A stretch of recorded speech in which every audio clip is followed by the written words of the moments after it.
Well, hey folks, how y'all doing in the land of grills? Boy, it's been at least, I think, 2 weeks since a new grill. Whew. So this is the Char-Griller. This is the flat iron 17-inch griddle. This is a single burner griddle. And I also got the stand, and I can't help myself, folks. This is, if you know where I live, I'm in the Midwest, and there's a hardware store chain called Menards out here, and they had these on sale. That was 84, that was like 54, I believe. And for 84 bucks, and that stand's pretty cool for about 50 bucks, I'm all in. So we're gonna get this out of the box, take a look at it. We'll kind of do a comparison. I don't know, a lot of people are saying, hey, you're gonna compare this against the Blackstone, you're gonna compare this, because Blackstone and Pit Boss have something that's almost exactly the same. And honestly, I don't know at this point. When you look at them, they're pretty universally the same, except having different names on them. Some people are going to disagree with that, but I'll tell you what, let's get it out of the box. Let's take a look, see. Well, you're saying, Tom, don't you have a grill? Yeah, I've got this Blackstone. I did a bunch of mods, put some wheels on it. It's got a grill on this side, griddle on this side. I really like it. And I was thinking back, I've had a 2-burner Blackstone, a 4-burner Blackstone, and the 4-burner Camp Chef. Loved them all. It's just that there's no room in the land of grills for all those griddles. So let's get her out of the box. All right, cut to the chase on some of the dimensions. You can see it's 17 and by 17 basically, and height is 8 inches. It is 34 pounds, 264 square inches. It has 12,000 BTU gas. Obviously, there's an adapter hose, which I did not get. I wasn't aware of that. I'm gonna have to, if I keep this, I'll have to get that. But it's gonna run off those small, I've got one of those tanks, those Coleman tanks, and we'll get her out of the box now. Now that you know all the dimensions. Well, first things first, the stand. It says it's universal tabletop, so maybe you can use this for other ones, but let's get that out of the box, get that together. That way we've got something to set our griddle on. All right, upside down and out of the box. Let's, I think, stand the legs up. There's instructions, but you don't need no stinking instructions. All right, first thing I like already is that they got these locking, that's pretty nice. And then I think the legs, get you over here so you can see.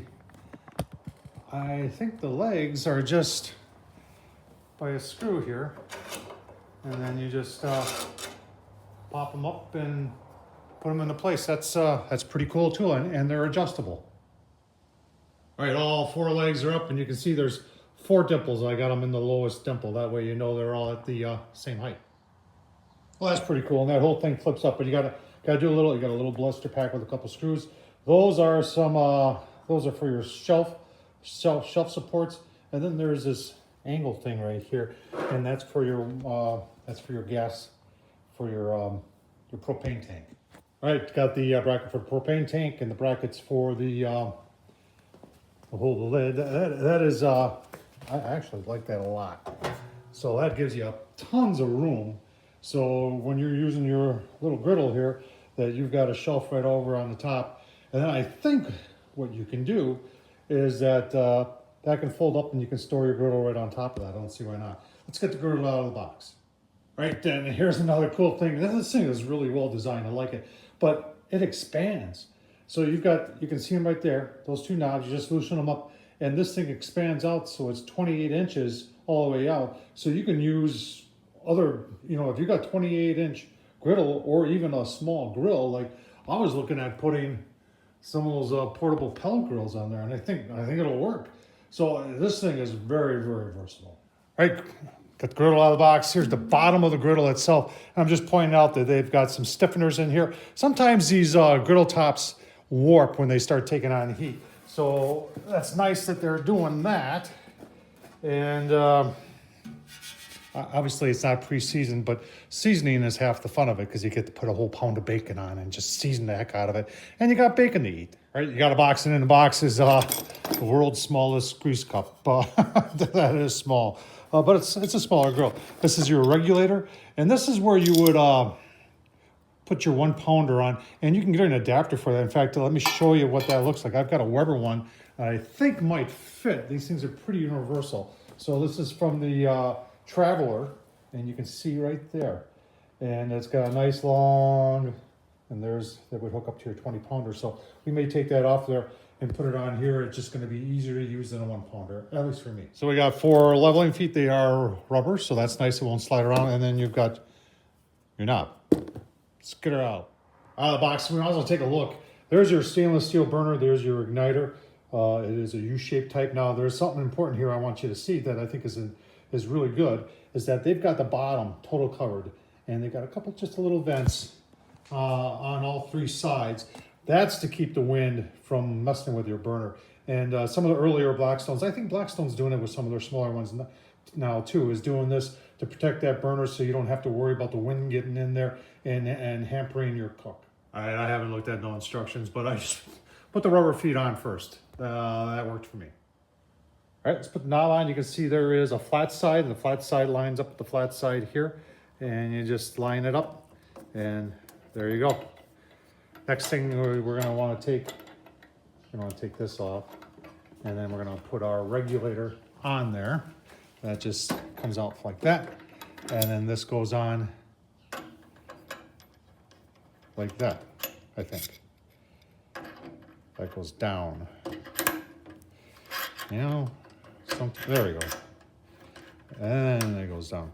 Nice thing about this is that it does make it portable. So if you were taking this somewhere, I would definitely take that off, because if that's in the back of your car or your truck or something like that, that's eventually gonna get damaged. Yeah, then don't throw this away. So if you're gonna take that off, you always wanna protect it with this. So don't throw that away. All right, so your 4 feet are gonna go into 4 holes. You got 2 here and 2 on the other side.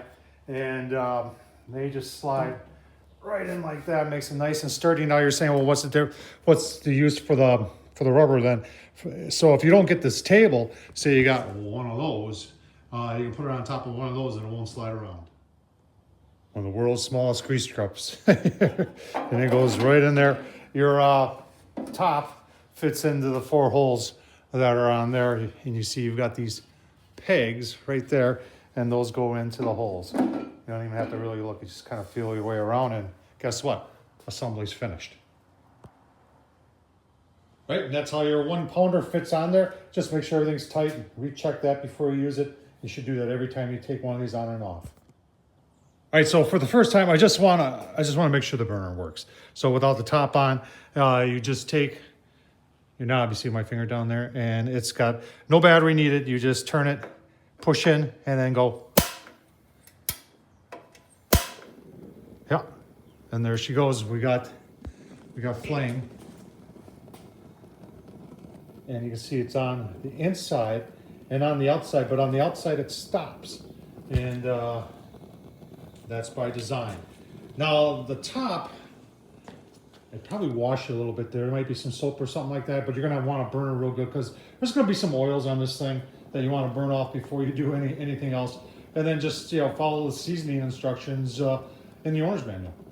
All right, folks, let's get the top on. Let's wrap this thing up. You can see I am starting the seasoning process, a little canola oil. Don't put it on too thick. Just, I put it on, spray it on, and then I wipe it off. Let this go a couple times. Like I said, bacon's the best way. But let's see how it's doing for temps. 460, 470. Obviously, the brown areas are going to be the hotter areas. The front areas here are going to be the cooler areas, and toward the sides. But in the middle here, we're approaching, well, 480. We're approaching 500 degrees. So I think this will get up to 500 degrees. And in fact, I would be disappointed if it didn't. If you're asking how many smash burgers you get on there, I'd say you could get a 6 on here comfortably. We can do a pound of bacon on here. We're going to be cooking on this.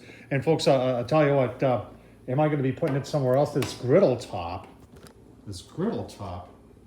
16 inches this way, a little shy, 16. Fits in a pellet grill. Oh man, you don't think I'm going to be taking that and putting it in there and see if I can turn that pellet grill into a flat iron? Yes, we will. Tom Horseman at YouTube, thumbs up, leave a comment. And as always, folks, appreciate you watching. Thank you.